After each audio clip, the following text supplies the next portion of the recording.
আমার বিজনেস আইডিয়াটি হলো, আমার কাছে একটা টিনের ড্রাম আর কাগজের ঠোঙা থাকবে, আর আমি বিক্রি করব ঝালমুড়ি।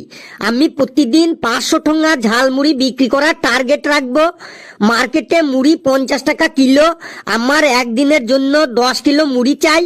50 × 10 মানে 500 টাকা। 2 কিলো চানাচুর লাগবে, যার দাম 150 টাকা। 5 কিলো পেঁয়াজ লাগবে, যার দাম 160 টাকা। 4 কিলো শসা লাগবে, যার দাম 240 টাকা। 20টা পাতিলেবু লাগবে, যার দাম 100 টাকা। 1 কিলো সর্ষের তেল লাগবে, যার দাম 130 টাকা। আর 5 কিলো কাঁচা লঙ্কা লাগবে, যার দাম 300 টাকা। আর কাগজের ঠোঙা লাগবে 500 পিস, যার দাম 100 টাকা। যদি আমি টোটাল ইনভেস্টমেন্ট দেখি, তাহলে আমার লাগবে মোট 500 plus 150 plus 160 plus 240 plus 100 plus 130 plus